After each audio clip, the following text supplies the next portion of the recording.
আসসালামু আলাইকুম। সপ্তম শ্রেণী 5.1 বীজগণিত 76 পৃষ্ঠা 29 নম্বর অঙ্ক দেওয়া আছে a - b = 7 এবং a b = 3 হলে দেখাও যে a + b হোল স্কয়ার = 61। তার মানে আমাদের প্রমাণ করতে হবে আমার এটা সমান এটা করতে হবে, a + b হোল স্কয়ার দিয়ে আমাদের অঙ্কটা করতে হবে। তো এখানে যেহেতু আমাদের এখানে যেহেতু দেওয়া আছে a - b = 7, a b আবার 3 দেওয়া আছে, কিন্তু এখানে দেওয়া আছে a + b হোল স্কয়ার। তার মানে আমার a + b কে আমার a - b ধরে করতে হবে, অনুসিদ্ধান্ত ধরে করতে হবে। অনুসিদ্ধান্ত হলো আমার যে অনুসিদ্ধান্ত হবে সেটা হলো, দেখেন আমি যদি অনুসিদ্ধান্ত লিখে দিতে পারি তাহলে আপনারা ইজিলি করতে পারবেন।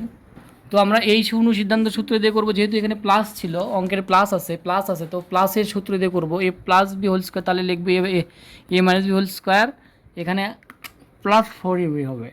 তো আমরা লিখতে পারি। তো আমরা অঙ্ক শুরু করলাম, ধরেন সমাধানে আসি। সমাধান 29 নাম্বার আমরা লিখব। দেওয়া আছে ফুল যেভাবে করতে হয়, দেওয়া আছে ফুল অঙ্কটা আমরা যেভাবে দেওয়া আছে আমরা কি লিখব, a - b = 7, আবার a b = 3 দেওয়া আছে। এখন আমরা লিখব দেখাও যে, তার মানে কি লেফট সাইড ধরে অঙ্ক করব। লেফট সাইড আছে a + b হোল স্কয়ার, তাহলে আমার a - b ধরে করতে হবে। তাহলে a - b whole square plus 4ab।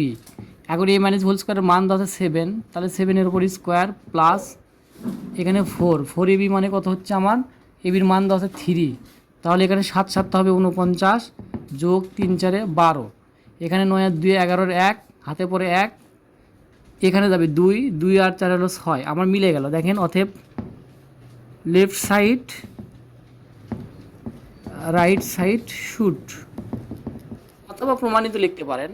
আমাদের এই অঙ্কটা কিন্তু ইজিলি হয়ে গেল। আমার মনে হচ্ছে আপনারা বুঝতে পারছেন, অবশ্যই বুঝবেন, একদম সহজ ভাষায় করানো হলো। বলতেছি তাহলে আমরা লিখবো, দেওয়া আছে a - b = 7, a b = 3, যেহেতু দেওয়া আছে আমরা লিখবো। অঙ্ক সুবিধার্থে বারবার ওইদিকে তাকানো লাগে না, এই জন্য আমরা দেওয়া আছে দিয়ে লিখবো। লেফট সাইড হচ্ছে a + b, কিন্তু a + b কিন্তু আমরা আসলে কী ধরে কাজ করব, কিন্তু আমাদের এখানে কিন্তু মান দেওয়া আছে, দেখেন a - b, যেহেতু a + b আবার a - b দেওয়া আছে, তার মানে আমাদের মনে রাখতে হবে আমাদের এই সিদ্ধান্ত আসবে। তাহলে দেখেন a - b whole square plus 4ab, a - b কিন্তু মান দেওয়া আছে 7, তাই আমরা 7 লিখছি, স্কয়ার প্লাস এই 4 সূত্রের 4 আর a বির মান আছে 3 লিখলাম। 7 7 49 যোগ 3 4 12, 49 আর 12 যোগ করলে হয় 61। তাহলে এটা আমার প্রমাণিত হয়ে গেল। অঙ্ক কিন্তু পরেরটাও সেম ভাবেই হবে।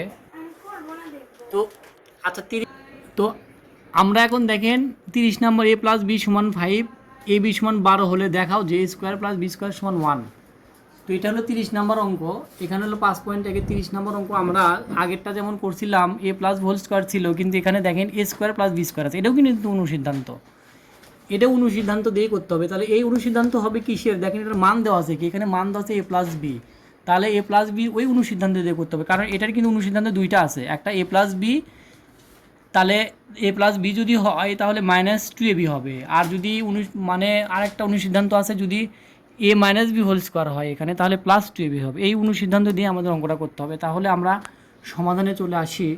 তো এখানে আমরা আবার আগের মতো আমরা কিন্তু পরীক্ষার খাতায় এভাবে লিখব, 30 নং কোশ্চেন অ্যান্সার। যদি পরীক্ষার খাতায় প্রশ্ন আসে তাহলে 30 নং প্রশ্নের অ্যান্সার এইভাবে আমরা লিখব। তাহলে দেওয়া আছে a + b = 5, a b = 12, তাহলে লেফট সাইড লিখব a² + b² সমান হবে, a² + b² সমান হবে a + হোল স্কয়ার -2ab। এই অনুসিদ্ধান্ত দিয়ে করতে হবে, a + হোল স্কয়ার -2ab, এই সূত্র দিয়ে করতে। এখন আমরা মান বসাই, দেখেন যদি মান বসে তাহলে কি দাঁড়ায়।